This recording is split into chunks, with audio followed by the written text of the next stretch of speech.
निरहुआ, खेसारी लाल, पवन सिंह, इन तीनों को लेकर अब तक संदीप सिंह ने B4U ने कोई फिल्म क्यों नहीं बनाई? निरहुआ, खेसारी लाल, इनमें से किसी को अगर विलन लेके कोई फिल्म बनाए, ऐसा क्यों नहीं हो सकता है सर? कि आप अननोन लोगों को लेकर फिल्में बनाते हैं, कोई भी ऐसा शख्स जिसकी कोई फेस वैल्यू नहीं है, जिसे लोग जानते नहीं है मार्केट में, उसे आप पकड़ते हैं और उसके साथ फिल्में बनाते हैं। ये आरोप है, मैं इस पे आपकी सफाई चाहता हूँ।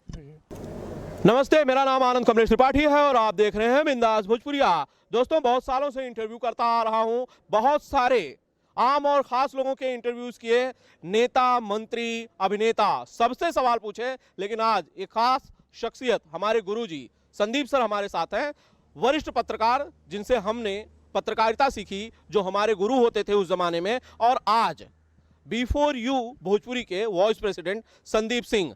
मौका मिला है मुझे इंटरव्यू करने का, सवाल आपके और मेरे दोनों के पूछूंगा, फिल्मों की बात करूंगा, मेरी अपनी बात करूंगा, और वो सवाल जो आप पूछना चाहते हैं मेकर्स से, क्योंकि अब प्रोड्यूसर भी हैं, तो वो सवाल भी इनसे जरूर होंगे। संदीप सर, हमेशा की तरह तो बड़े आप हैंडसम लग ही रहे हैं। और आनंद, थैंक यू सो मच इतना बढ़िया इंट्रोडक्शन देने के लिए। सर फिल्म जब, खैर पत्रकार के तौर पे आप बड़ी शानदार पारी थी, लेकिन बतौर मेकर, बतौर प्रोड्यूसर आपकी एंट्री हुई है, भोजपुरी फिल्में बना रहे हैं, एक के बाद एक फिल्में बन रही हैं।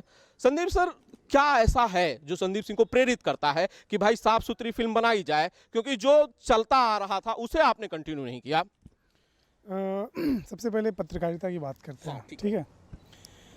मुझे ऐसा लगता है जब मैं कुछ कर रहा हूँ, जब मैं जर्नलिस्ट था तो मैंने स्पोर्ट्स जर्नलिज्म किया, जितने भी मैचेस होते थे सब कवर करते थे इंडिया में। और उसके बाद जब एंटरटेनमेंट जर्नलिज्म में आया तो उसमें भी मोस्टली उस समय, उस दौर की एंटरटेनमेंट में जो रिपोर्टर होते थे उनका क्रेज़ बहुत होता था उस समय, और तभी रिपोर्टर्स को आर्टिस्ट बुला के अपने घर पे इंटरव्यू दिया करते थे। तभी मैं एक चैनल में जब था जिस चैनल में, तो मुझे याद है कि उस टाइम पे मैंने प्राण साहब को छोड़ के बाकी बॉलीवुड में कोई ऐसा नहीं था जिसका बतौर एंकर इंटरव्यू नहीं किया था, ठीक है। तो वो जो अनुभव था, मैंने इसका जिक्र सिर्फ इसलिए मैं कर रहा हूँ कि इस बात को मैं अपनी अभी जो भोजपुरी की बात है, जब भी अभी मैं जहाँ पे हूँ उससे जोड़ूंगा। तो जो मैं बतौर पत्रकार, जब मैं बॉलीवुड का जर्नलिस्ट था उस समय, बतौर रिपोर्टर एक मूवी मेकिंग के बारे में जो उस समय सेंस आया, और एक मेकिंग कैसी हो सकती है, और जो हम उस समय एनालिसिस करते थे हिंदी फिल्मों की, और वही चीज़ जो है अब हम बतौर अगर यहाँ पे आ गए हैं, तो उसके बाद अच्छा आनंद, पत्रकारिता के बाद जो आप ज़िंदगी में करते हो ना अच्छी चीज़ें, वो आपको आगे हमेशा काम आती हैं। तो पत्रकारिता, मुझे अभी फिल्म बना रहा हूँ, तो जो मैंने फिल्मी पत्रकारिता करी थी तो वो अभी काम आ रही है मेरे फिल्म बनाते वक्त। और बीच में एक सफ़र ऐसा हुआ था मेरा, जब मैं एक सब ग्रुप से जब जुड़ा, तो वहाँ पे जुड़ने के बाद मैंने बतौर EP काम किया, बतौर असिस्टेंट डायरेक्टर काम किया, फिर बाद में मैंने एक शो डायरेक्टर किया, वहाँ पे किया था, जिसका नाम था बहुत खूब, जो 420 एपिसोड चला था। तो राइट बतौर डायरेक्टर वो बतौर इंडिपेंडेंट डायरेक्टर वो मेरा पहला शो। तो उस शो में मैं EP भी था, मेरे सहयोगी चिराग पारेख हुआ करते थे, बट उस शो में मैं EP हुआ करता था, वो प्रोडक्शन मैनेजर थे। तो बतौर EP मैंने प्रोडक्शन भी देखा, बतौर क्रिएटिव मैंने एज ए डायरेक्टर काम भी किया, और मैं क्रिएटिव भी देखता था उस शो का।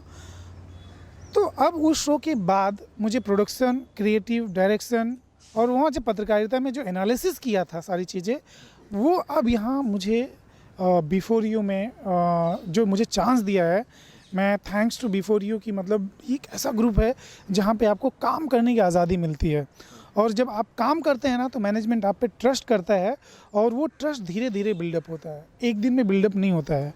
तो मैनेजमेंट का ट्रस्ट मेरे ऊपर बिल्डअप हुआ है, उन्होंने ट्रस्ट दिखाया है मुझे। और बेसिकली मैं अब ये कहानी शुरू कैसे हुई कि जब हमारा B4U चैनल लॉन्च हो रहा था, उस समय लॉन्चिंग के टाइम हमने फिल्में बाई करी, सब कुछ किया, और उसके बाद भी बाइंग का प्रोसेस चल रहा था, फिल्में बाइंग का प्रोसेस। तो उस समय छठ आने वाला था। आपको पता है कि भोजपुरी में छठ एक ऐसा पावन त्यौहार है जो हर घर में मनाया जाता है, राइट, बहुत श्रद्धा के साथ मनाया जाता है, यूपी बिहार सबसे बड़ा त्यौहार है। तो उस समय हमने सोचा कि क्यों ना एक छत पे एक फिल्म बनाई जाए। हमारी शुरुआत वहीं से हुई। तो हमने अपने मैनेजमेंट को, अपने जो हमारे बॉस थे संजय सर, मैंने उनको पिच किया कि सर एक मैं छत पे फिल्म बनाना चाहता हूँ। तो उन्होंने बजट पूछा, मैंने बजट बताया, वो यहाँ पे बता नहीं सकता मैं, बट बजट जो बताया उन्होंने थोड़ा सरप्राइज था कि यार इस बजट में कैसे पिक्चर बनेगी। तो मैंने बोला बन जाएगी सर। छोटा बजट। हाँ, तो उस बजट में फिल्म बनेगी। बोले कौन प्रोडक्शन हाउस कौन होगा। तो हमने बहुत सारे प्रोडक्शन हाउस की तलाश कर रहे थे। तो जो हमारा बजट था उस बजट में कोई प्रोडक्शन हाउस फिट नहीं बैठ रहा था। राइट। तो उस बजट में हमने बहुत तलाश करी। तो जाके मुझे एक दिन एक फिल्म है जो उस समय टीवी पे बहुत नंबर लेके आई थी, बहुत जीआरपी उसे मिला था। लगभग शुरू के 2 टेलीकास्ट में 50 जीआरपी मिला था उस फिल्म को। और उसी फिल्म के जो प्रोड्यूसर थे नीलाभ तिवारी, वो मुझसे एक दिन मिलने आ गए। तो उन्होंने बोला कि मैंने नागदेव बनाई थी। बोला क्या बात कर रहे हैं, नागदेव आपने बनाई है? बोला बहुत अच्छा नंबर दिया था टीवी पे। तो मैंने ठीक है बैठिए, मेरे पास कुछ प्रोजेक्ट आप करना चाहेंगे? तो उन्होंने बोला बिल्कुल करेंगे। तो मैंने बोला ये बजट है, अब ये फिल्म है, आप करेंगे तो बताइए। तो उन्होंने बोला मैं करूँगा। 2 मिनट में हमने डन किया और मैनेजमेंट ने हमें अप्रूव कर दिया कि बिल्कुल करो। और वो पिक्चर जब हमने करी और करने के बाद छठ के टाइम पे हमने उसके पहले थिएटर में भी रिलीज़ किया। थिएटर में तो पता है थिएटर की हालत अच्छी थी नहीं, तो थिएटर में ज़्यादा रिस्पांस मिला नहीं। लेकिन जो टीवी पे उसका रिस्पांस मिला कि एक हमारा जो बिज़नेस हम देखते हैं, बिज़नेस स्ट्रक्चर, मतलब उस बजट में जो हमने पिक्चर बनाई और जो हम आज अगर 1 करोड़ 10 लाख की भी पिक्चर बनाए ना, तो वो जीआरपी नहीं मिलती है। तो उस छोटे से बजट में हमने जो पिक्चर बनाई, उस पिक्चर ने कमाल कर दिया। और वहीं से हमारे मैनेजमेंट का जो एक कहेंगे भरोसा बढ़ा कि नहीं यार हम खुद मेकिंग करें, क्यों ना खुद हम प्रोडक्शन करें, हमें जैसी चाहिए हाँ, वैसी बना सकते हम जैसी चाहिए फिल्म वैसी बना सकते हैं। होता क्या आनंद कि भोजपुरी फिल्में जो बनती हैं कि उसमें प्रोड्यूसर का इन्वॉल्वमेंट होता है, डायरेक्टर का इन्वॉल्वमेंट होता है, सबका इन्वॉल्वमेंट होता है। तो वो अपने हिसाब से कहानी सोचते हैं। जब वो कहानी बनाने जाते हैं तब वो ये नहीं सोचते कि हाँ अच्छा ये फिल्म चैनल पे भी चलेगी और वहाँ चलेगी तो अच्छा इसका रिजल्ट चैनल पे भी अच्छा। तब पहले ये नहीं सोचा करते थे। पहले वो एक जो मिथ था, माहौल था, उस माहौल में पिक्चर बनाते थे और उस माहौल के हिसाब से पिक्चर बना के वो थिएटर के हिसाब से सोचते थे। वो गलत नहीं थे कहीं पे, वो थिएटर के हिसाब से सोचते थे। लेकिन वही फिल्में टीवी पे उतनी अच्छी परफॉर्म नहीं करती थी। सब नहीं, बट बहुत सारी फिल्में करती थी, बहुत सारी नहीं करती थी। तो जब हमारे दिमाग में ये चीज़ आई कि और थिएटर जितना जैसे जैसे ड्रॉप होता गया वैसे ही डिजिटल और सैटेलाइट प्रोड्यूसर ने महंगा शुरू कर दिया। तो हमने सोचा जिस बजट में हम पिक्चर खरीदेंगे, जिसकी कहानी भी हमें नहीं पता, हमें ये भी नहीं पता कल को श्योर है कि पिक्चर चलेगी कि नहीं चलेगी, और इतना पैसा अगर हम देते हैं तो क्या ये सही होगा? तो हमने सोचा कि चुन चुन के फिल्में खरीदी जाए, लेकिन एकदम चुन चुन के खरीदी जाए जिसकी रिपीट वैल्यू हो। फिल्म थिएटर में 10 दिन 20 दिन लग के निकलती, कमाती नहीं कमाती। लेकिन टीवी के लिए जब हम खरीदते हैं पिक्चर, वो 20 साल के लिए एक प्रॉपर्टी बनती है। तो हम ये उम्मीद करते हैं कि उसकी रिपीट वैल्यू हो। तो जब एक प्रोड्यूसर जो थिएटर का प्रोड्यूसर होता है ना, वो कभी ये नहीं सोचता कि टीवी पे रिपीट वैल्यू हमें लेके, वो अपना थिएटर सोच के बनाता है। तो उनकी भी गलती नहीं है, वो अपना बिजनेस सोचते हैं और हमने इसको अपने तरीके से सोचा कि फिल्म ऐसी बनाई जाए जिसकी रिपीट वैल्यू हो। और उस रिपीट वैल्यू सबसे ज़रूरी है कि देखिए, अगर हम स्टार को लेके फिल्म बनाते हैं, नो डाउट स्टारडम है, स्टार को लेके फिल्म बनाते हैं तो उनकी रीच मिलती है, उनकी एक ऑडियंस है। उस ऑडियंस के सहारे पहली बार, दूसरी बार, तीसरी बार उसको टीआरपी मिलती है, जीआरपी मिलती है, ठीक है। लेकिन वो कंटेंट अच्छा होता है तो उसको बार बार मिलती है। तो सोने पे सुहागा होता है, अच्छा मतलब स्टार के साथ अच्छा कंटेंट। अगर वही स्टार भी हो, कंटेंट अच्छा नहीं हो, तो 2-3 रन के बाद वो पिक्चर परफॉर्म नहीं करती। जी। अच्छा, तो ये संदीप सर ने बताई वो कहानी कि पत्रकार होने का उन्हें जो असली फायदा है अब फिलहाल हो रहा है प्रोड्यूसर बनने के बाद, वो ज्ञान, वो चीजें इन्हें अब काम आ रही हैं और काफी मदद मिल रही है फिल्म मेकिंग के क्षेत्र में। अगला स्टेप वही होने वाला है मेरा भी, खैर अलग बात है। आपने सुना कि भाई आज की तारीख के सबसे मशहूर बैनर B4U मोशन पिक्चर्स के लिए जब शुरू की गई फिल्म बनाने वाली कहानी कि भाई पिक्चर बनाई जाए, ये प्रोसेस शुरू हुआ तो लोग फिल्में करने के लिए तैयार क्यों नहीं थे, क्यों नहीं बना पा रहे थे, ये कहानी आपने सुना। मेरा नाम आनंद कमलेश त्रिपाठी है, आप मुझे देख रहे हैं बिंदास भोजपुरिया पे। मेरे साथ संदीप सिंह प्रोड्यूसर और वॉइस प्रेसिडेंट B4U के हैं। संदीप सर, अगला सवाल, आपने अभी कहा कि भाई बड़े स्टार्स के साथ फिल्में बनाते हैं, लोग सोचते हैं रिपीट वैल्यू, शायद प्रोड्यूसर्स नहीं सोचते, शायद टीवी का वो नजरिया आपसे पहले नहीं रहा होगा लोगों का, थिएटर्स को ध्यान में रख के फिल्में बनती थी, अब आप टीवी को ध्यान में रख के बनाते हैं, लेकिन आप भी तो किसी सुपरस्टार के साथ फिल्में नहीं बनाते हैं। अब तो आप लोगों का एक के बाद एक फिल्में बनाने का अनुभव भी बढ़ गया है, बैनर का भरोसा भी हो गया है। निरहुआ, खेसारी लाल, पवन सिंह, इन तीनों को लेकर अब तक संदीप सिंह ने B4U ने कोई फिल्म क्यों नहीं बनाई? सबसे बड़ी बात बता दूं मैं, ये एक लोगों के दिमाग में मिथ है कि हम इनके साथ क्यों नहीं बनाना चाहते। बिल्कुल बनाना चाहते हैं। हमने खेसारी के साथ एक पिक्चर बनाई है, बन के रेडी है, शादी हो तो ऐसी फिल्म का नाम है, ठीक है। और दिनेश जी की हमने कम से कम 10 फिल्में बाई करी है, जिसमें निरहुआ हिंदुस्तानी 2 टॉप में है, निरहुआ रिक्शा वाला 2 टॉप में है, खेसारी जी की मुकद्दर, राजा जानी हमने बाई करी है। फिल्में चलती हैं, बहुत सारी फिल्में हैं जो चलती हैं। देखिए हमारा प्लान जो है, अभी हमने जब स्टार्ट किया तो हमारा प्लान कट टू कट जा रहा था। साल में अगर 20-25 फिल्में बनानी है, जो भी हमें एक क्वांटिटी देनी है, तो उस क्वांटिटी के लिए हम अगर 2 महीने पहले कोई कॉन्सेप्ट सोचते हैं आनंद, ठीक है, कि 2 महीने पहले हमने ये कॉन्सेप्ट सोचा, तो उस 2 महीने में क्या उस जो इतना बड़ा स्टार है जिसके पास 6-6 महीने तक डेट नहीं रहती, क्या उसके पास 2 महीने पहले डेट मिलेगी? इम्पॉसिबल। तो हमने उसके लिए अलग से प्लान कर रखा है कि अब हमने शुरू कर दिया है, हमें लगभग बनाते हुए 1.5 साल से ज़्यादा हो गए हैं। तो हमने पहले तो ये था कि कंटेंट अच्छा होना चाहिए। सबसे पहले हम स्क्रिप्ट पे इस पे काम करते हैं। ज़रूरी नहीं कि हमेशा हम सक्सेस होते हैं, कभी कभी फेल भी होते हैं, और कोई भी, मुझे नहीं लगता कि कोई भी हमेशा 100% हमेशा सक्सेस होता है। तो जहाँ अगर हम कुछ अगर इस तरह का बिजनेस कर रहे हैं तो उसमें 30% 40% लॉस होता है, 60% प्रॉफिट होता है। तो हम लॉस प्रॉफिट का मतलब मैं पैसे से बात नहीं कर रहा हूँ, मैं कंटेंट की बात कर रहा हूँ कि 60% कंटेंट चलते हैं, हो सकता है 30% नहीं चले, 40% नहीं चले, लेकिन हम उस पर मेहनत उसी नज़रिए से करते हैं कि जो टीवी पे परफॉर्म करे। और उसमें हम आर्टिस्ट भी ढूंढते हैं, कोशिश करते हैं कि आर्टिस्ट वही ढूंढ के लाएँ जो उसमें परफॉर्म करें। और हम आर्टिस्ट पे बहुत नज़र रखते हैं कि कौन सा आर्टिस्ट अभी हमें मिल सकता है, कौन सा, तो उस नज़रिए से हम सारे काम करते हैं। बट कुछ ऐसी चीज़ें हैं कि जो ये संयोग है, मतलब ऐसा नहीं कि हम किसी के साथ, हम सबके साथ काम करेंगे, क्योंकि इंडस्ट्री किसी एक आदमी कोई ग्रो नहीं कर सकता, इंडस्ट्री कोई एक प्रोडक्शन हाउस चला नहीं सकता। सिर्फ हम ये सोचे कि B4U चलाएगा तो कभी ऐसा हो ही नहीं सकता। जब तक कॉम्पिटिटर नहीं होंगे आपके सामने, तो फिर मतलब वही हो गया कि रात नहीं है तो दिन का क्या मतलब, दिन नहीं है तो रात का क्या मतलब, ठीक है। तो वैसे ही है कि एक अगर इंडस्ट्री ग्रो करना है तो बहुत लोगों को आना पड़ता है, एक कोई इंडस्ट्री अकेले ग्रो नहीं कर सकता। आपने इस पूरी बातचीत के दौरान आपने दिनेश जी के बारे में कहा कि आपने फिल्में खरीदी हैं। आप फिल्म दिनेश जी, खेसारी लाल के साथ आपने कहा फिल्म बनाई है आपने, निरहुआ के साथ आप फिल्म बनाएंगे या नहीं? आपने पवन सिंह का जिक्र नहीं किया। बिल्कुल, सबसे ज़्यादा फिल्में मेरे पास पवन सिंह की है, सरकार राज, त्रिदेव, एक से सारी फिल्में मेरे पास हमने खरीद के रखी है। पवन सिंह को लेकर और निरहुआ को लेकर क्या कोई film Sandeep Singh B4U motion pictures बनाने वाला है आने वाले वक्त में? देखिए अभी हम जो एक कमिटमेंट इस तरह का अभी हमारी बातें चल रही हैं, जो प्रोडक्शन हाउस हैं, हम सबसे बातें कर रहे हैं कि अगर हमें इनके साथ करना है तो हमें 1 साल पहले प्लान करना पड़ेगा, क्योंकि इनके पास डेट नहीं होती है। इनके पास बैक टू बैक ये फिल्में करते हैं, इनके पास डेट, सबसे बड़ी प्रॉब्लम होती है इन स्टार को डेट मिलना। जो चाहे कोई भी स्टार हो, वो डेट नहीं मिलता। तो डेट के लिए सबसे पहले अभी हम उनके साथ अगर हमें करना है तो हमें डेट पे वर्कआउट करना होगा।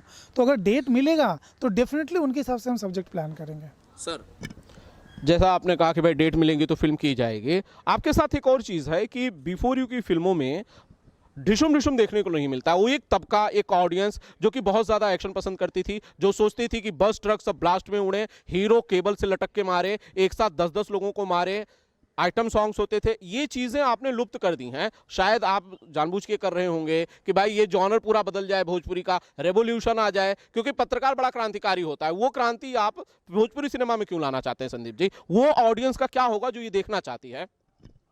क्रांति और इतिहास, ये ये मैं ऐसा कुछ मेरा इरादा नहीं है, ऑनेस्टली बोलूँ मैं, ये हम एक अपने मैनेजमेंट के लिए काम कर रहे हैं और मैं तो इसमें थैंकफुल हूँ कि मेरा मैनेजमेंट इतना ज़्यादा अपॉर्चुनिटी दे रहा है इस तरह के काम करने की और इस पर इतना ज़्यादा विश्वास कर रहा है आप पे। और सवाल का एग्जैक्टली सवाल क्या था? सवाल ये था कि भाई ढिशुम ढिशुम क्यों नहीं होता, एक्शन क्यों नहीं होता है, आइटम सॉन्ग्स क्यों नहीं होते हैं? आप इन चीज़ों को लुप्त करना चाहते हैं भोजपुरी सिनेमा से? नहीं, लुप्त नहीं, मैं बता रहा हूँ,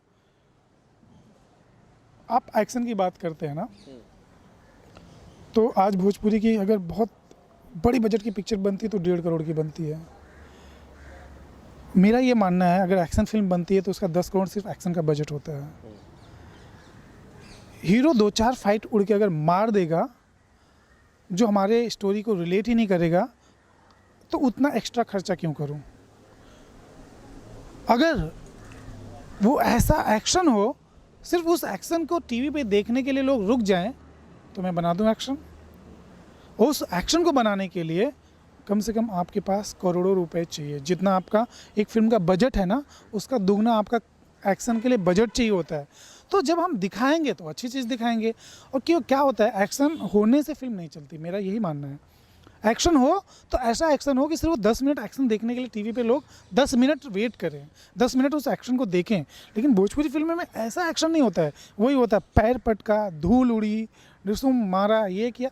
इस तरह का एक्शन तो बहुत सिमिलर है, वो स्टोरी से जब कनेक्ट करेगा तभी हम लेके आएंगे। ऐसा नहीं है, आप मेरी कई फिल्में देखेंगे जहाँ पे 1-2 ऐसी सिचुएशन आती हैं जहाँ पे फाइट की ज़रूरत है।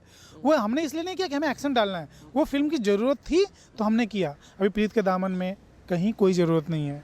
चंदन पेड़े गुंजा हमारी जो पिक्चर आ रही है उसमें एक पैसे एक थप्पड़ की भी कहीं कोई ज़रूरत नहीं थी। उसमें एक थप्पड़ मारा भी है तो एक लेडीज़ कैरेक्टर जो भाभी का कैरेक्टर प्ले कर रीमा ने, वो चंदन को एक थप्पड़ मारा है और वो फाइट नहीं है। बट वो तो अगर जिसकी ज़रूरत ही नहीं है तो उसको हम रखें क्यों? ठीक है सर। तो इसका मतलब जो अब तक फिल्में बनी आ रही हैं ट्रेडिशनल सिनेमा, जिसके लिए कहा जाता है कि एक्शन जो है भोजपुरी सिनेमा का एक बहुत इंपॉर्टेंट इंग्रेडिएंट है, एक बहुत इंपॉर्टेंट एस्पेक्ट है, एक बहुत इंपॉर्टेंट फैक्टर है। तो जो लोग फिल्में बनाते आ रहे थे अब तक, ढेर सारा मसाला होता था, एक्शन होता था, फिर उन्हें सिनेमा बनाना नहीं आता था? मतलब नहीं, उन्हें बिल्कुल आता। मैंने क्या बोला, पहले ही बोला था, एज अर्लियर आई सेड कि उनका जो थॉट था वो थिएटर के हिसाब से था और हमारा थॉट जो है अभी टीवी के हिसाब से है। थिएटर में जो ऑडियंस जाती थी, जो वो उसी उनकी टारगेट ऑडियंस वही होती थी। 2 फाइट उनको देखना होता था। तो अभी जब थिएटर में चल ही नहीं रहा, अगर आज थिएटर में फिल्में चलने लगे तो मैं भी 10 फाइट डाल दूँ जरूरत हो। लेकिन जब थिएटर में ही नहीं चल रही तो मैं 10 फाइट के लिए अगर 3-4 लाख एक्स्ट्रा क्यों खर्चा करूँ? सिंपल। तो जब जो अदर प्रोड्यूसर ने बनाया, ये नहीं कहूँगा कि उनको मतलब सेंस नहीं, उनको सेंस था। वो अपना थिएटर के बिजनेस के हिसाब से सोचते थे, वो उस तरीके से सोचते थे। लेकिन आज फिल्म, बहुत सारी फिल्में हैं जो दूसरे चैनल पे चलती हैं, वो फिल्में में एक फाइट नहीं है, लेकिन मैं अपने चैनल की बात नहीं कर रहा हूँ, एक फाइट नहीं है लेकिन फिल्म गजब की परफॉर्म करती है। हमारा गेम है रेटिंग का। जिस दिन भोजपुरी में थिएटर में पैसे कमाने लगेंगी फिल्में, हम भी वही फिल्में बनाएंगे जो ऑडियंस को चाहिए, थिएटर के ऑडियंस को। ठीक है सर। वैसे मैं आप सबको बता दूं, मेरा नाम आनंद कमलेश त्रिपाठी है, आप बिंदास भोजपुरी चैनल देख रहे हैं। मेरे साथ हमारे Guruji Sandeep Singh, producer before you motion pictures की तरफ से जो फिल्में बनाते हैं और बिफोर यू चैनल के वाइस प्रेसिडेंट। सर, एक चीज़ और है, आपके बारे में ये कही जाती है कि भाई आप अननोन लोगों को लेकर फिल्में बनाते हैं। कोई भी ऐसा शख्स जिसकी कोई फेस वैल्यू नहीं है, जिसे लोग जानते नहीं है मार्केट में, उसे आप पकड़ते हैं और उसके साथ फिल्में बनाते हैं। ये आरोप है, मैं इस पर आपकी सफाई चाहता हूँ।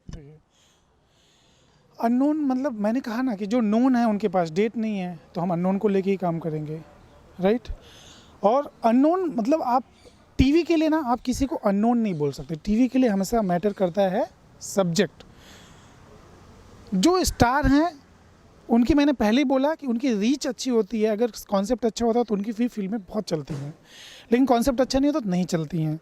उसी तरह से अगर जो अननोन है, कॉन्सेप्ट अच्छा होगा तो 1 बार 2 बार लोग देखेंगे और उसकी रिपीट वैल्यू बहुत बढ़ती जाएगी अगर फिल्म अच्छी होगी तो। अगर फिल्म अच्छी नहीं होगी तो चाहे वो नोन हो चाहे अननोन हो, वो टीवी पे नहीं चलेगी। सर, एक सवाल, आप एक्सपेरिमेंट क्यों करते हैं?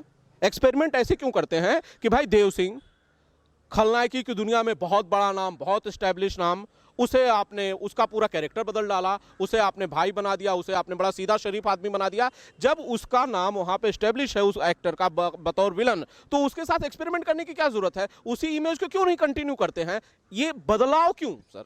देखिए, देव को जब हमने जो फिल्म थी, देव बतौर एक्टर बहुत अच्छा काम करते हैं, इसमें कोई डाउट ही नहीं है, ठीक है। तो हम जब चंदन परिड़े गुंजा सोच रहे थे, तो हमने सोचा ना कि मैंने कहा ना कि जो हमने फिल्म पत्रकारिता करी थी, तो वो एनालिसिस आज यहाँ पे काम आती है।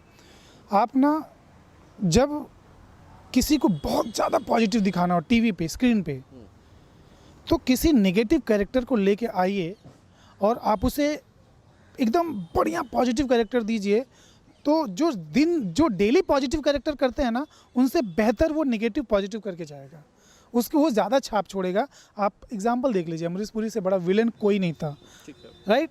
और अमरीश पुरी से बढ़िया पॉजिटिव रोल किसी ने नहीं किया। कादर खान से शुरू में उनसे बड़ा विलन कोई नहीं था, फिर उनसे बढ़िया कोई पॉजिटिव रोल नहीं किया।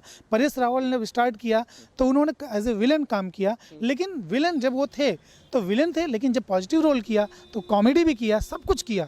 तो ये आप अगर थोड़ा पीछे जाके देखेंगे ना, तो ये हमने नहीं किया है, ये पहले होता आया है। उसी चीज़ को हमने एनालिसिस करके किया कि जो देव है, वो मुझे कैरेक्टर ऐसा चाहिए था चंदन परिड़े गुंजा में कि राम हो, और जो राज प्रेमी थे, मुझे ऐसा कोई कैरेक्टर चाहिए था कि जो हाँ राम के फादर दिखें, उनमें वो संस्कार दिखे, उनमें वो स्वाभिमान दिखे। तो राज प्रेमी भी एक विलन थे, उन्होंने भी कभी इस तरह का कैरेक्टर नहीं किया था।